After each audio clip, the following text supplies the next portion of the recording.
عن أبي هريرة رضي الله عنه قال قال رسول الله صلى الله عليه وسلم إن أول زمرة يدخلون الجنة على سورة القمر ليلة البدر বিশ্বনবী বলেছেন নিশ্চয়ই প্রথম ধাপেই যারা জান্নাতে যাবে তাদের যাওয়ার সময় তাদের যে চিত্র চাকচিক্য হবে সেটা হলো পূর্ণিমার রাত্রিতে যখন চাঁদ দেখা যায় এই চাঁদের মতো স্পষ্ট ঝকঝক ঝলমল করতে করতে তারা জান্নাতে প্রবেশ করবে। সুম্মাল্লাযীনা ইয়ালুনাহুম, তার নিকটবর্তী যারা অর্থাৎ তারপরেই যারা যাবে, কাশাদ্দি কাউকাবিন দুররিয়িন ফিস সামায়ে ইদাআ, অর্থাৎ সহিহ বুখারীতে এসেছে বিশ্বনবী বলেছেন যে তাদের দ্বিতীয় স্টেপে যারা জান্নাতে যাবে তাদের চেহারা হবে আসমানে যে তারকা উজ্জ্বল তারকার ন্যায়, তারা এরকম ঝলমল করতে জান্নাতে প্রবেশ করবে। ওয়া কুলুবুহুম আলা কলবিন রজুলিন ওয়াহিদিন, সমস্ত জান্নাতবাসীদের অন্তর হবে একটি মানুষের অন্তরের ন্যায়।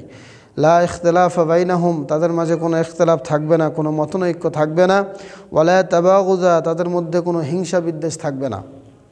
শুধু তাই নয়, লিকুল্লি ইমরিইম মিনহুম যাওজাতানি মিনাল হুরিল আইন, তাদের মধ্য থেকে তাদের জন্য জান্নাতি হুর থেকে, চক্ষু শীতলকারিণী হুর থেকে তাদের জন্য দুইজন করে স্ত্রী থাকবে। সুবহানাল্লাহ।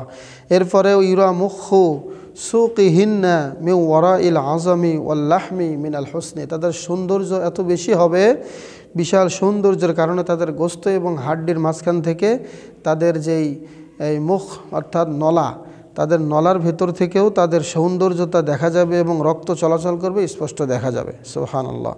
ইউসাব্বিহুনাল্লাহা বুকরাতাম ওয়া আশিয়্যা, তারা সকাল সন্ধ্যায় আল্লাহ রাব্বুল আলামিনের পবিত্রতা বর্ণনা করবে। ওয়ালা ইয়াসকুমুন, তারা অসুস্থ হবে না। বিশ্বনবী আরও বলেছেন ওয়া আনিয়াতুহুমুজ যাহাবু ওয়াল ফিদ্দা, তারা যে পাত্রে খাবার খাবে সেই পাত্রটি হবে স্বর্ণ এবং রূপার। ওয়া আমশাতুহুমুজ যাহাবু, এবং তাদের চিরুনি হবে স্বর্ণের।